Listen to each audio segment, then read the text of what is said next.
로마서 10장 1절에서 10절 같이 봉독하겠습니다. 형제들아, 내 마음에 원하는 바와 하나님께 구하는 바는 이스라엘을 위함이니 곧 그들로 구원을 받게 함이라. 내가 증언하노니 그들이 하나님께 열심히 있으나 올바른 지식을 따른 것이 아니니라. 하나님의 의의를 모르고 자기 의의를 세우려고 힘써 하나님의 의의에 복종하지 아니하였느니라.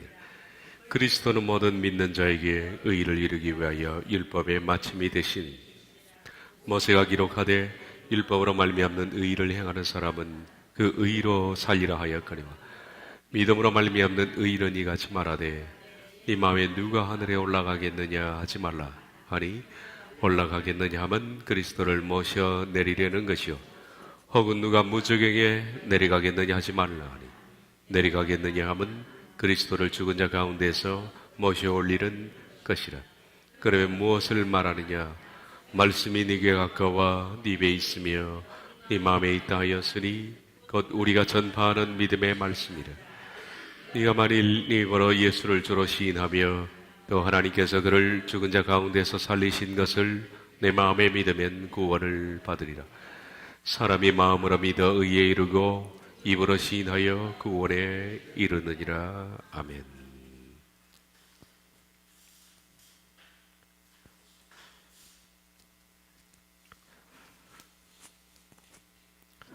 바울은 두 가지를 대조해서 말하고 있었습니다. 율법으로 말미암는 의, 그리고 믿음으로 말미암는 의. 의라는 것은 율법으로도 나올 수가 있습니다. 그리고 믿음으로도 의가 나옵니다. 이 둘은 같은 겁니다. 로마서 10장 5절 중반절 율법으로 말미암는 의를 행하는 사람은 로마서 10장 6절 상반절 믿음으로 말미암는 의는 이같이 말하되 율법에는 하나님의 의가 나옵니다. 그렇지만은 그 의를 행할 수 있는 사람은 아무도 없습니다. 그런 의미에서 율법에는 하나님의 의가 없는 겁니다. 율법 자체는 하나님의 의입니다.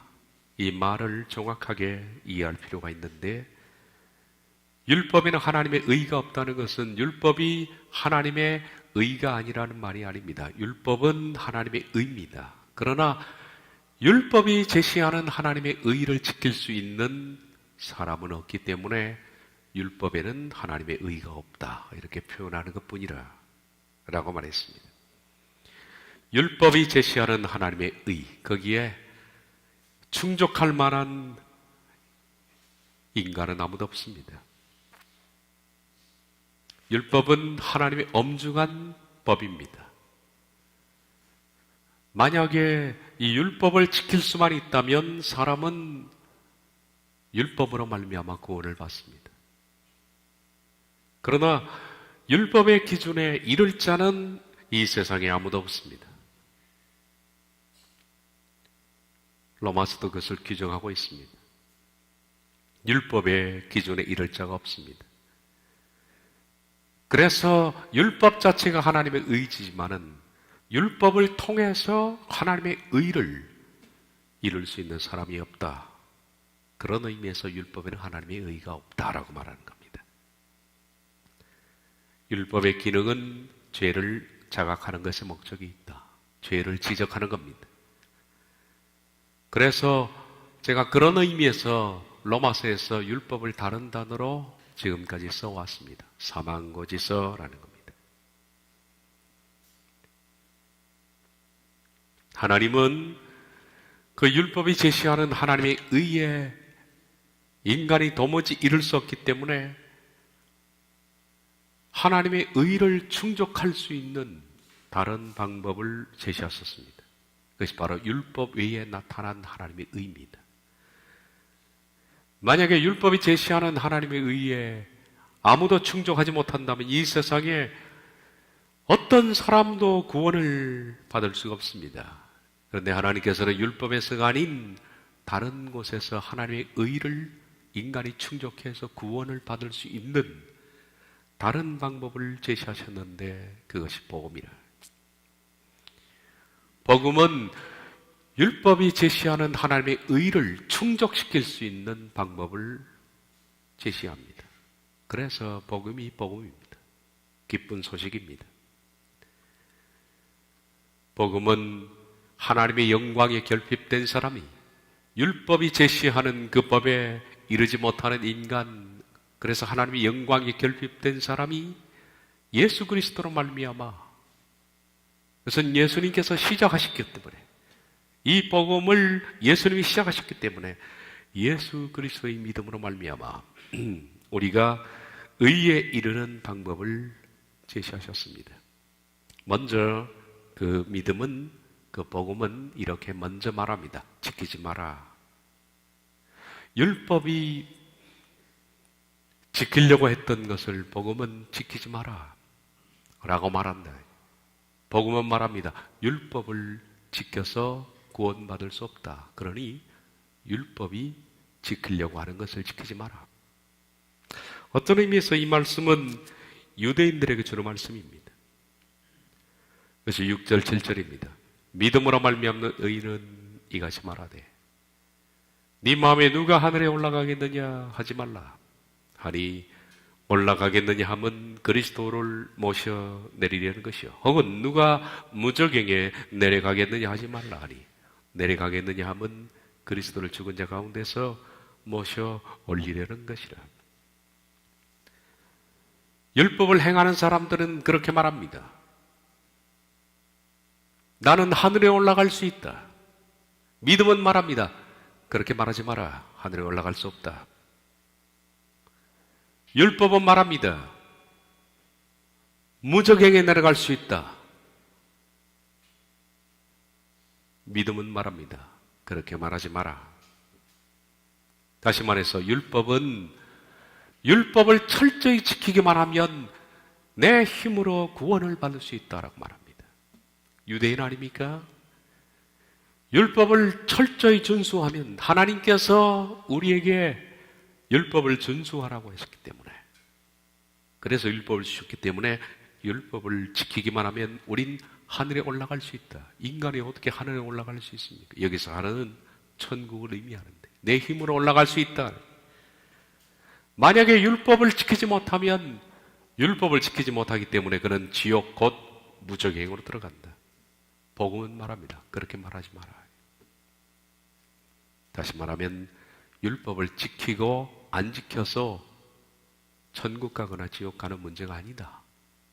그러니 율법 준수자들의 말을 따르지 마라. 그렇게 말하는 겁니다. 말씀의 뜻이. 믿음은 말합니다. 스스로 천국 가는 것은 불가능하다. 그렇게 말하는 것은 신성모독입니다. 만약에 네 스스로 하늘로 올라가겠다고 말한다면 그리스도를 끌어내리는 것과 같아. 인간이 어떻게 하나님께 이룰 수 있습니까? 다시 말해서 이것은 신성모독이라는 겁니다. 율법을 지키지 않아서 지옥 가는 것이라면 그것은 그리스도를 끌어올리는, 다시 말해서 하나님을 인간이 마음대로 좌지우지하는 신성모독이라는 얘기입니다. 그러므로 율법을 행해서 구원에 이르겠다는 생각은 신성모독적 생각이다 라고 바울이 규정했습니다. 그렇다면 율법이 제시하는 인간이 결코 이루지 못하는 하나님의 의, 복음은 이룰 수 있는 하나님의 의를 말하는데 그 둘은 똑같습니다.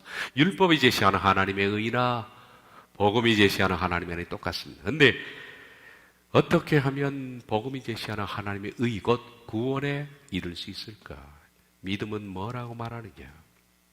앞서 말씀드린 것처럼 율법 준수자들은 하늘에 올라갈 수 있다. 율법을 지키지 않으면 무저갱에 간다 라고 말합니다. 율법을 준수하면 준수하는 그것 때문에 천국 갈 것이고 준수하지 못하면 지옥 간다라고 말합니다. 불가능한 것입니다. 율법 준수자들은 불가능한 것을 율법을 지켜서 할 수 있다라고 말합니다. 거꾸로 말하면 이겁니다. 백날 율법을 지켜봐라. 그 율법 지키는 것 때문에 천국 갈 수 있는가? 신성모독이지. 율법을 못 지킨다고 지옥 가느냐? 그거 아니다. 그건 신성모독이다. 율법 준수자들은 하나님께서 사망고지서인 율법을 주셨는데 그것을 끝까지 그들은 추적해서 하나님의 의에 이를 수 있다라고 얘기를 했습니다. 그러나 하나님의 의는 율법을 통해서 결코 이룰 수가 없는 겁니다. 하나님의 의는 율법의 목표, 우리가 지난 시간에 봤던 율법의 목표, 율법의 마침, 율법의 목표는 그리스도니라. 율법이 제시하는 목표인 복음으로 가면 거기에 율법이 제시하는 하나님의 의를 충족시킬 수 있는 방법을 주셨는데 그것은 하나님께서 예수 그리스도의 믿음으로 시작된 율법이 제시하는 하나님의 의를 충족할 수 있는 방법이 그 안에 있다라는 겁니다. 위대한 일입니다. 이것은. 복음은 뭐라고 말합니까? 복음은 앞서 말했던 것처럼 율법 준수자들의 얘기처럼 스스로 하늘로 올라갈 수 있다라고 말하지 않습니다. 스스로 무적에게 내려갈 수 있다라고 말하지 않습니다. 복음은 어려운 것이 아니다. 하늘로 올라간다면 얼마나 힘듭니까? 율법을 다 지켜서 올라간다면 어렵습니다. 율법을 못 지켜서 무적에 내려간다면 얼마나 그것이 고통스러울까요? 율법 준수자들은 아무리 율법을 지켜도 그들은 율법의 수준에 이르지 못합니다. 마치 저 먼 하늘과 같은 겁니다. 근데 바울은 말합니다. 복음은 너무 쉽다. 그 복음은 하나님의 의를 충족할 수 있는 복음은 이미 너의 옆에 와 있다라고 말합니다. 이미 네 옆에 와 있다. 그것은 저 멀리 있는 것이 아니다. 하늘에 있는 것도 아니고 저 무적행에 있는 것도 아니고 그 복음은 이미 네 옆에 와 있고 네가 알고 있는 것이다. 그 말씀이 10장 8절입니다. 그러면 무엇을 말하느냐? 그러면 믿음은 무엇을 말하느냐? 말씀이 네게 가까워 네 입에 있으며 네 마음에 있다 하였으니 곧 우리가 전파하는 믿음의 말씀이라. 가까이 와 있다. 복음은 앞서 우리가 봤던 것처럼 복음은 둘로 이루어져 있습니다. 구속과 성화입니다. 율법은 지켜서 구원받지 못합니다. 율법은 복음을 가리키는 몽학 선생입니다. 복음이 뭐냐? 복음은 구속과 성화입니다. 구속과 성화를 충족하면 하나님의 의에 이룰 수 있습니다. 율법이 제시하는 하나님의 의의 수준에 이룰 수 있는 다른 방법이 구속과 성화다. 구속과 성화가 곧 복음이 제시하는 하나님의 의입니다. 이것은 율법이 제시하는 것과는 판이하게 다른 방법이지요. 율법에는 구속과 성화에 대해서는 결코 제시된 바가 없습니다. 율법은 그리스도를 목적하니까. 율법에는 어디 구속이 있고 어디 성화가 있습니까? 율법은 죽음을 고지하는 것 외에는 없다. 그러므로 율법에는 결코 없었던 하나님의 의가 뭐냐? 복음이 제시하는 하나님의 의는 구속과 성화. 복음은 이렇게 시작됩니다. 구속으로 시작돼서 성화로 완성되는 이게 복음입니다. 구속으로 시작해서 성화로 완성되는 것이 복음입니다. 누가 복음이 뭐냐라고 물으면 그렇게 답을 해 주십시오. 구속으로 시작돼서 성화로 완성되는 것이다. 그것이 복음이다. 그렇지만 이것은 쉬운 일이 아닙니다. 구속은 쉽습니다. 그러나 성화는 쉽지가 않습니다. 구속은 쉬운 복음입니다. 왜? 내가 할 것이 없습니다. 그것은 앞서 말씀드린 것처럼 예수 그리스도의 믿음으로 시작된 겁니다. 예수 그리스도의 믿음은 나의 믿음이 아닙니다. 예수님이 하나님께 보여주었던 믿음, 하나님을 신뢰해서 아버지의 말씀대로 예수님께서 철저히 순종하심으로 십자가에서 자기의 모든 것을 내어놓으신 그 믿음으로 구속이 시작된 겁니다. 그러므로 구속은 예수님의 믿음이지 내 믿음이 아닙니다. 따라서 내 입장에서 볼 때는 구속은 쉬운 복음입니다. 그러나 그 뒤 시작되는 성화는 치열한 복음입니다. 따라서 구속은 쉽습니다.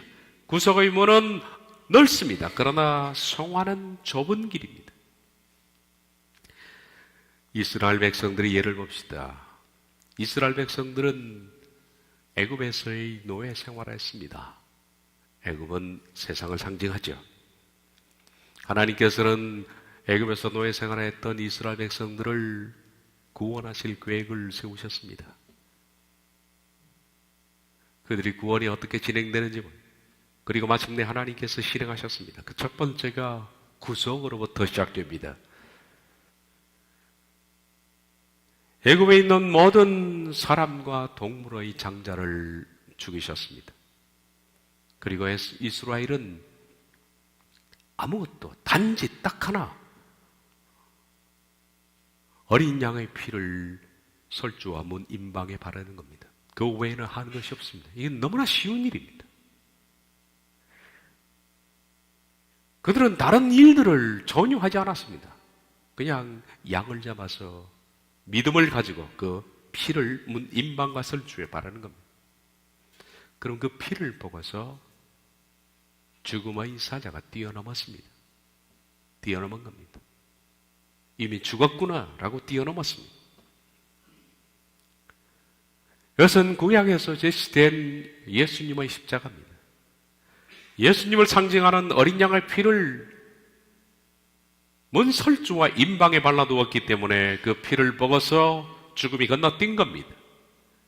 다시 말해서 이스라엘 백성들이 산 것은 그들의 노력이 아니라 어린 양의 피 때문에 죽음이 건너뛴 겁니다. 이것이 구속입니다. 구속은 그냥 단순히 예수 그리스도께서 나의 죄를 사하기 위해서 십자가에 죽으셨다는 것을 믿는 그 자체가 구속입니다. 구속은 우리에게 다른 것을 요구하지 않습니다. 단지 우리가 믿는 것입니다. 그러면 구원을 향한 시작이 되는 겁니다. 구원을 향한 시작, 그것이 바로 구속입니다. 이미 어린 양이 죽음의 값을 대신 지불했으니까 더 이상 내게 요구하는 것이 없습니다. 그러나 이스라엘 백성들의 구원사가 이거로 끝난 게 결코 아닙니다. 출애굽에서 6월절은 시작일 뿐입니다. 이스라엘 백성들의 구원의 여정은 그 목표점이 가나안 땅입니다. 가나안 땅에 들어가는 것이 구원의 마지막입니다. 가나안 땅은 히브리서에서 천국을 상징한다. 세상에서 천국, 애굽에서 가나안 땅까지, 세상에서 천국까지 어떻게 한 사람이 이룰 수 있는가? 구원의 전 파노라마를 기록한 것인데 구원의 첫 출발은 바로 6월절 어린 양이었습니다. 구속을 믿는 겁니다.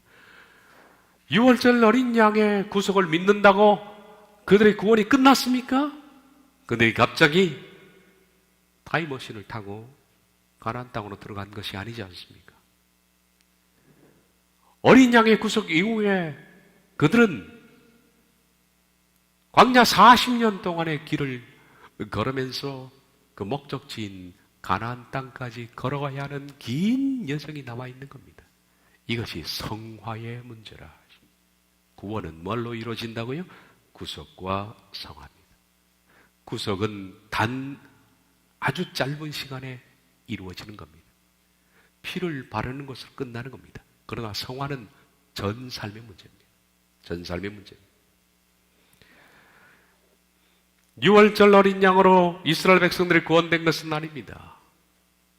모든 구원의 역사가 마쳤고 그들이 가나안 땅으로 들어가서 복을 누리면서 살았던 것이 아닙니다.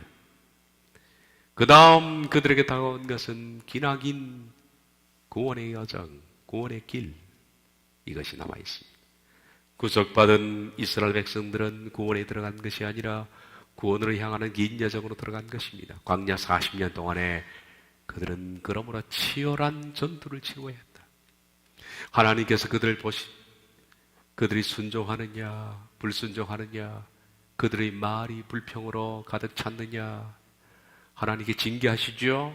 그들이 순종하느냐, 그들이 음행 앞에서 어떻게 대처하느냐, 그들이 길을 돌아갈 때 불평하느냐, 하나님 보셨습니다. 생명의 양식이 떨어졌을 때 그들이 어떻게 행동을 취하느냐, 무슨 말을 하느냐, 물이 떨어졌을 때는 그들은 어떤 태도를 취하느냐, 하나님께서 모든 삶에 발생하는 일들을 하나씩 다 보고 있는, 그리고 그들은 이 모든 자기 속에 울컥하는 옛자들, 죄로 말미암아 툭하면 불평하고 툭하면 자기를 내세우고 툭하면 다투고 원망하는 그들의 습성이 하나님 앞에서 마치 저울에 올려진 것처럼 이 40년 동안에 치열한 내적 자아의 전투를 치러야 했다. 이스라엘 백성들은 죄와 싸우되 피 흘리기까지 싸우라는 히브리서 기자의 권면을 받아들이고 싸워야 했다. 하나님께서 요구하시는 것은 신의 성품이었습니다. 애굽에서의 노예의 습성을 완전히 빼버리는, 노예의 기질을 완전히 빼버리고 신의 성품으로 변화하기를 기대하셨고, 그리고 변화되었을 때 그들이 가나안 땅을 들어갈 수 있도록 하나님이 계획하셨는데, 신의 성품으로 변화, 다시 말하면 우리의 말로는 칭입니다. 칭이 된 사람이 가나안 땅으로 들어가는 그 싸움을 이들이 싸웠다. 만약에 그러지 못한 사람이 있다면 그들은 다 광야에서 멸절해야만 하는 겁니다. 하나님은 살려두지 않았습니다. 불행하게도 200만 명이 나와서 2명만 들어갔죠. 하나님은 수가 중요한 것이 아닙니다. 우린 이 점이 두려운 겁니다. 그러므로 가나안 땅에 들어가는 것은 구속으로 시작되나 치열한 구원의 전쟁으로 완성되는 것이다. 저와 여러분들은 구속의 믿음을 가지고 이제 완성된 것이 아니라 완성을 향해서 나아가는 과정 속에 있다라는 겁니다. 이런 점에서 10장 8절은 말합니다. 그러면 무엇을 말하느냐? 말씀이 네게 가까워 네 입에 있으면 네 마음에 있다 하였으니 이것 우리가 전파하는 믿음의 말씀이라. 복음은 율법처럼 저 천국 가려고 저 멀리 있는 것이 아니다. 바로 네 근처에 있다. 이미 네가 알고 있다라고 말합니다. 그 찬란한 복음, 율법이 제시하는 하나님의 의에 이룰 수 있는 인간은 아무도 없었습니다. 그러므로 모두가 다 지옥에 떨어져야 마땅하지만 하나님께서 우리를 살리기 위해서 그 찬란한 복음, 율법이 제시하는 하나님의 의를 충족할 수 있는 방법을 주셨습니다. 그것은 우리 이미 내 곁에 와 있습니다. 율법 준사들처럼 하늘에 올라가려고 하지 않아도 이미 내 곁에 와 있는 겁니다. 누구에게나. 지금 바울이 전파하고 있는 복음, 로마서에서 지금까지 쭉 설명해왔던 복음입니다. 곧 우리가 전파하는 믿음의 말씀이라. 이것은 이미 네가 고백하고 있다. 네 입에 있으며 이미 네가 알고 있는 것이다. 네 마음에 있다. 구속의 복음은 아주 넓은 문으로 지금 오순절 이후에 하나님께서 세우신 교회를 통해서 율법으로 이룰 수 없는 하나님의 의를 이미 모든 사람들에게 다 전파를 했습니다. 그러면 그것은 아주 가까이 와 있는 겁니다. 마음의 문만 열면 누구나 접할 수 있는 아주 가깝게 넓은 문으로 구속은 우리 곁에 와 있습니다. 구속의 복음은 넓지만은 구원을 향한 길은 좁다 그랬습니다. 구속의 복음은 보편적이지만 구원을 향한 길은 특별합니다. 구속의 복음은 누구나에게 다 초청되어 있지만은 구원을 향하는 길은 소수입니다. 구속의 복음은 우리가 이룬 것이 아니라 하나님의 열심으로 말미암아 된 것입니다. 그러나 구원을 향하는 것은 성령님의 도우심과 내 열심이 그것을 이루는 겁니다. 구속의 복음은 만인에게 열려있지만은 구원의 복음은 예복을 요구한다. 모든 사람이 초청됐지만은 그 가운데 예복을 입지 않는 사람은 쫓아냅니다. 바깥 어두운데 쫓아내라.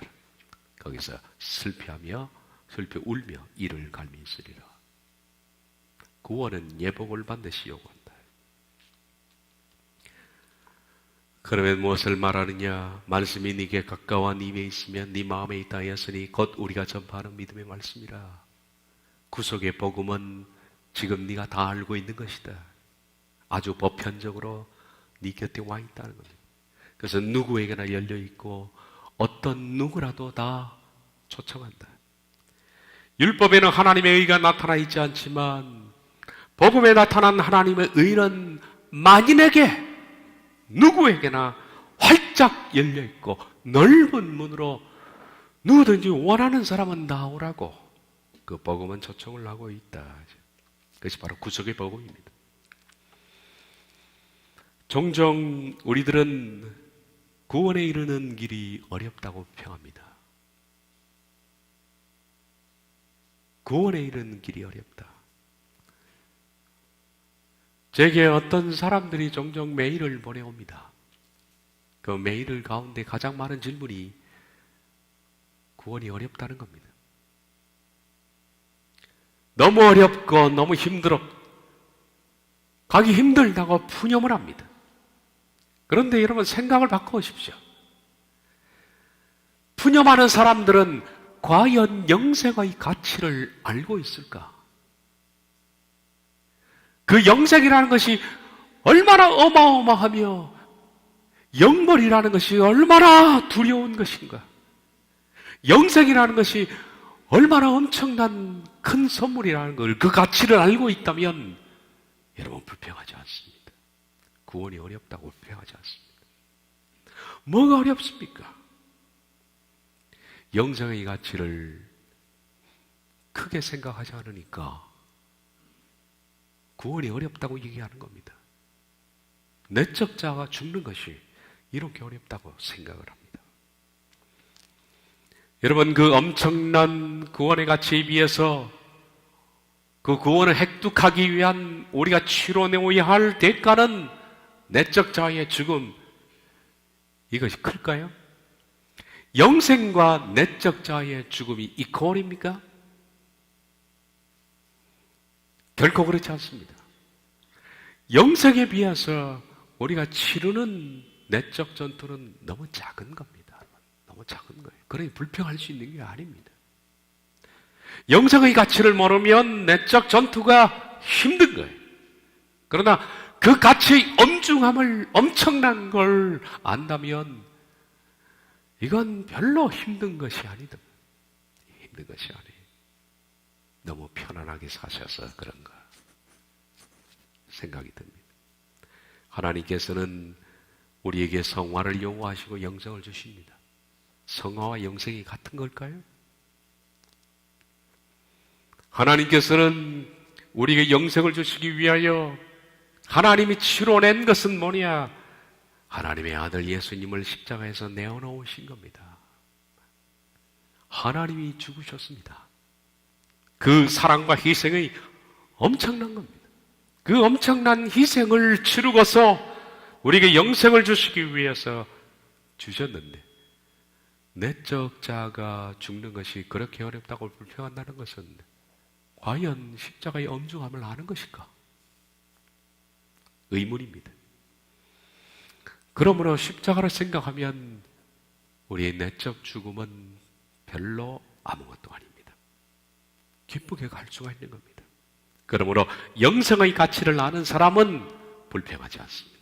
기쁘게 하나님이 치러낸 희생에 비해서 아무것도 아닌 내 희생을 치러낸다라는 겁니다. 기쁘게 내적 자의 죽음을 선택한다. 바울은 율법에는 없는 믿음에 나타난 하나님의 의에 이르는 방법에 대해서 9절에 선포합니다. 네가 만일 네 입으로 예수를 주라 시인하며 또 하나님께서 그를 죽은 자 가운데 살리신 것을 네 마음에 믿으면 구원을 받으리라. 정말 위대한 선언입니다. 위대한 선언입니다.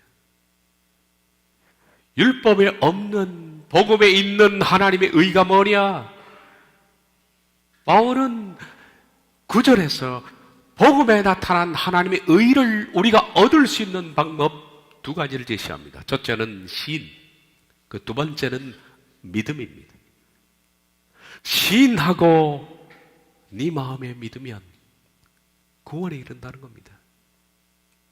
이것은 율법을 지키는 문제가 아닙니다. 율법을 행하는 문제가 아닙니다. 율법의 의를 뛰어넘는 하나님이 제시하신 위대한 방법, 시인과 믿음입니다. 그러므로 성화를 다른 말로 하면 시인과 믿음입니다. 이 두 가지를 제시하죠. 믿음에서 나오는 하나님의 의가 구원을 위해서 우리에게 요구하는 것은 두 가지인데, 첫째는 시인, 두 번째는 믿음이다. 이 두 가지를 충족시키면 율법으로도 이루지 못하는 하나님의 의, 복음이 제시한 구원을 받을 수가 있다. 어떻게 이 시인과 믿음이 하나님의 의를 충족시켜서 구원을 받게 할 수 있을까요? 시인과 믿음이 뭐길래 이것이 율법에 요구하는 하나님의 의를 충족한, 그렇다면 시인과 믿음이라는 것은 사망고지서인 율법이 요구하는 하나님의 의, 결코 어떤 사람도 이룰 수 없습니다만은 이 하나님의 의를 만약에 시인과 믿음을 가지고 있으면 충족이 된다는 겁니다. 그 방법입니다. 이 말은 시인과 믿음이 율법이 요구하는 하나님의 의의 조건을 뛰어넘는다는 겁니다. 놀라운 것 아니겠습니까? 참 복음은 놀랍습니다. 여러분, 이 복음이 없었다면 우리가 어떻게 살게?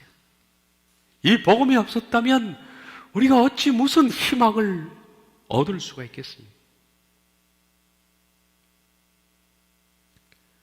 시인과 믿음은 천국인의 자격을 충족시키는 겁니다. 시인과 믿음은 그러므로 율법이 제시하는 온전한 성품을 갖게 하는 것이다. 그 온전한 성품. 그래서 시인과 믿음을 갖게 되는 사람은 돌아보면 이미 자신이 어떻게 해요?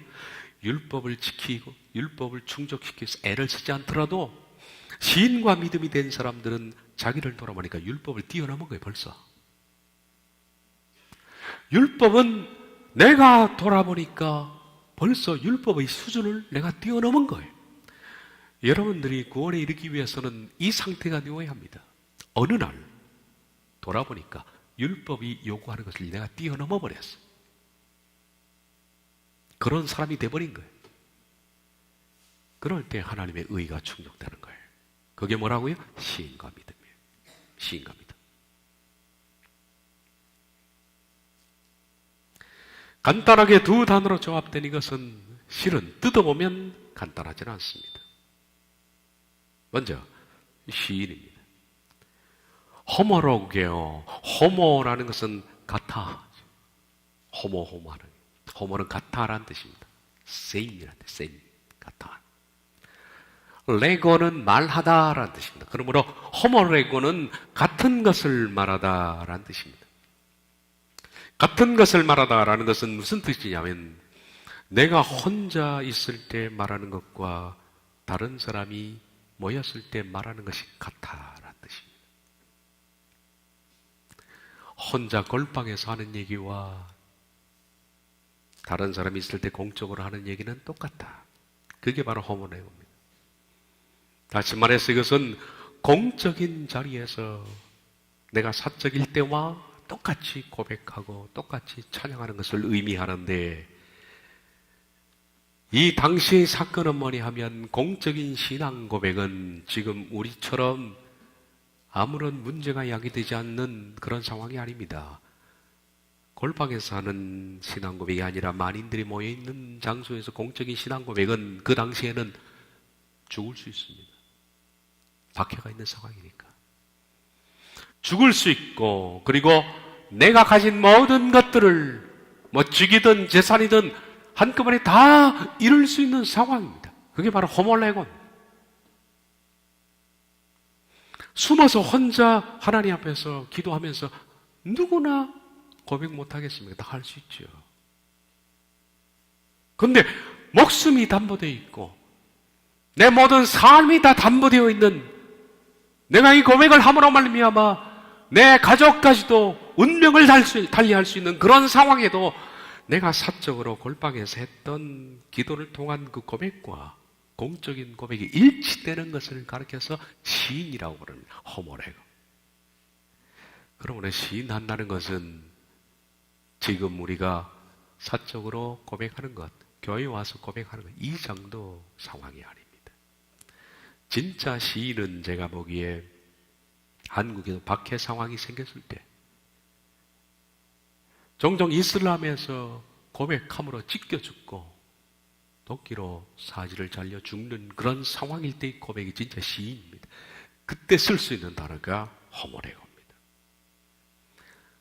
우린 그냥 그냥 고백 정도 아니겠습니까? 고백.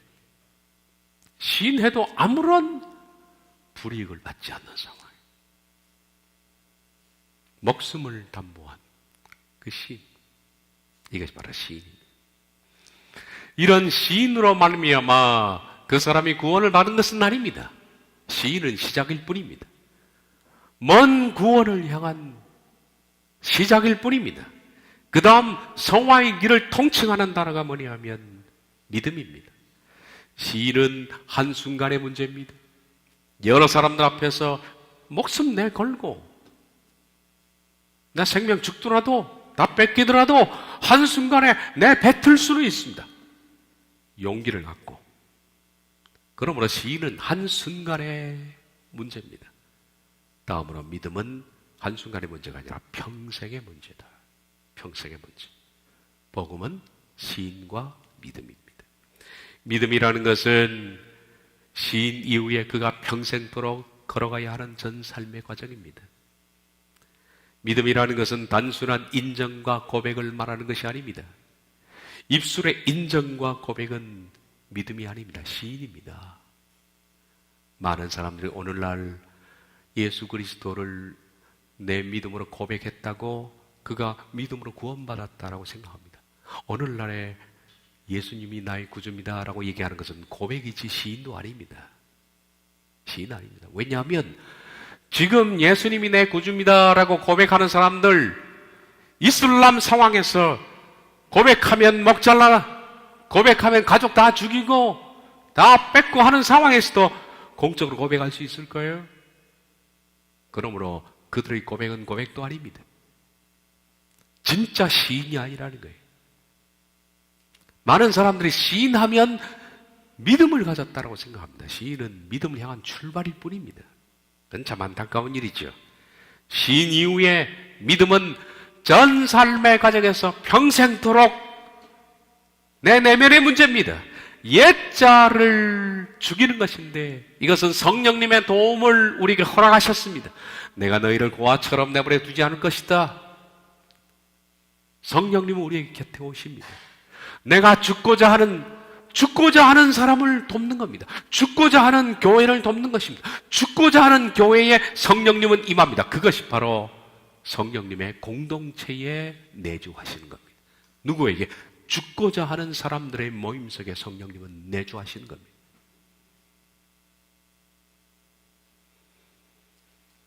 시인 이후의 믿음은 전 삶의 과정에서 어찌했든 간에 내가 옛자를 죽이겠다고 작정한 사람들, 그래서 그 죽음을, 내적 자유의 죽음을 통해서 최종적으로 얻어지는 것이 뭡니까? 성품적 변화, 신의 성품을 닮아가는 것.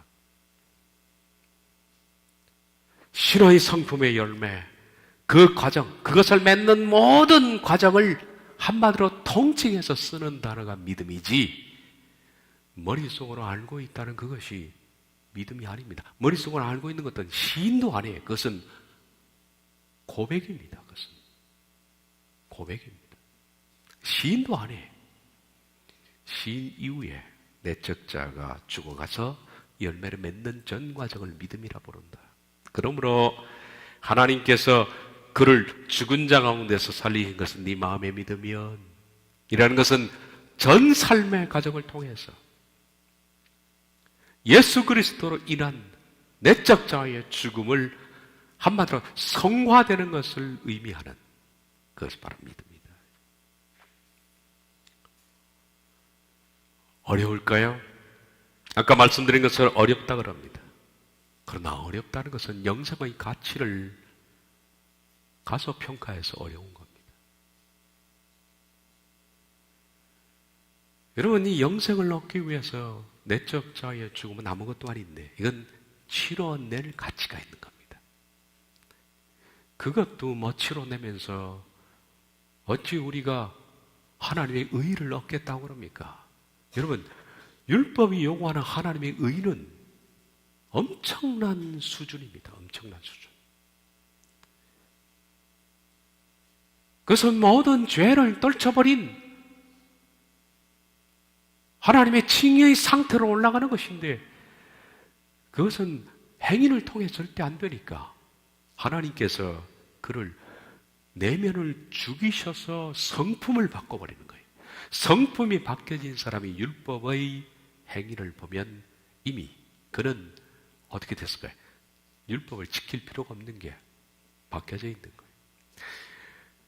신호등이 있는데 빨간불 어기면 과태료 10만 원, 어기잖아요. 100만 원, 1000만 원. 빨간불을 어기면 나중에 안 되니까 1000만 원도 아니고 제사 몰수. 안 어길까요? 눈치 보면서 어깁니다. 안 되는 거예요. 사람이 안 바뀌니까. 그런데 사람이 바뀌고 나면 빨간 신호등 그거 본질적으로 자기가 지키게 되어 있습니다. 그렇지 않습니까? 성품이 바뀌면 하지 마라 하는 거 안 합니다. 사람이. 하나님의 복음의 방법은 지켜서 이룰 수 없으니까 사람을 바꾸자. 사람을 바꿔버리자. 사람이 바뀌어지면 율법을 보면 이미 성취되어 있는 거 아니에요. 사람을 바꾸는 방법이 뭐죠? 그것이 바로 구속과 믿음입니다.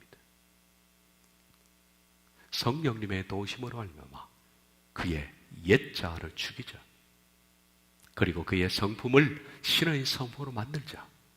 그러면 일일이 지키라 할 필요는 이미 지키고 있는 거예요.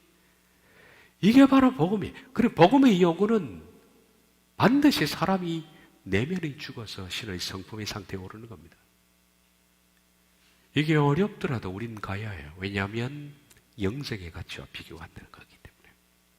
10장 10절은 그런 의미에서 주어지는 반복적인 말씀이에요. 사람이 마음으로 믿어 의에 이르고 입으로 시인하여 구원에 이르느니라. 해석상 오해가 많이 되어 있는 구절입니다. 마치 이 말씀은 믿으면 의에 이르고 다음으로 입으로 시인하면 구원에 이른다 이렇게 되어 있는 것 같은 오해를 할 수 있습니다. 그러나 원문의 뜻은 그게 아닙니다. 직역을 봅니다. 왜냐하면 마음 안에서 의를 향하여 믿어지고 구원을 향하여 입으로 시인되기 때문이다. 원문에는 그냥 앞서 우리가 구절에서 말했던 믿음과 시인을 다시 반복해서 기술하고 있는 것뿐입니다. 시인은 뭐냐? 구원을 향하여 입으로 고백하는 것이다. 공적으로. 입으로 고백하는 사람들은 시인이 된 겁니다.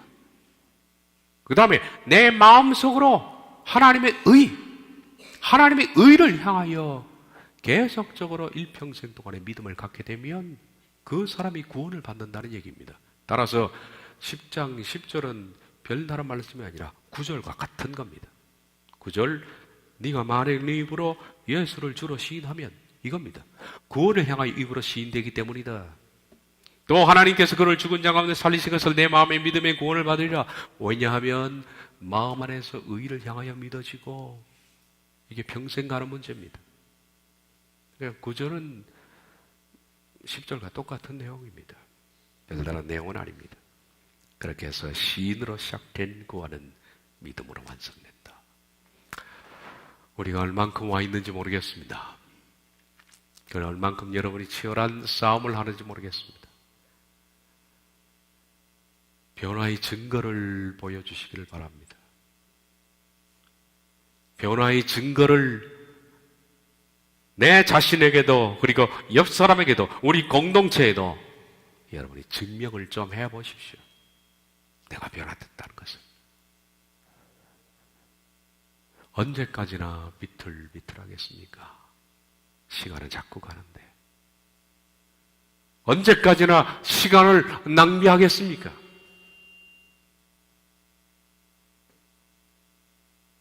지금이나 더 세월을 아껴가면서 이미 우린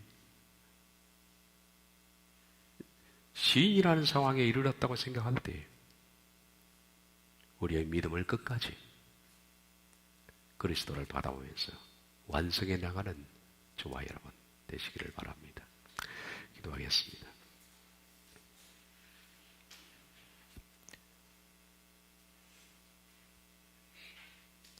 율법으로는 구원을 얻을 육체가 없느니라. 이제는 율법 외에 하나님의 한 의가 나타났으니 곧 믿음으로 말미암는 의라. 믿음으로 말미암는 의는 율법에 지킬 수 없는 행위를 요구하는 것이 아니라 율법을 이미 뛰어넘는 사람을 요구하는데 그 사람은 바로 내적 자아를 죽이고 신의 성품을 갖게 하는 그것을 요구하는 것이 복음입니다. 복음은 우리에게 신의 사람이 되기를 원합니다. 우리가 이를 위해서 지금도 그 길을 가고 있습니다. 하나님, 우리가 하나님의 사람 되게 해 주옵소서. 예수님의 이름으로 기도하옵나이다. 아멘.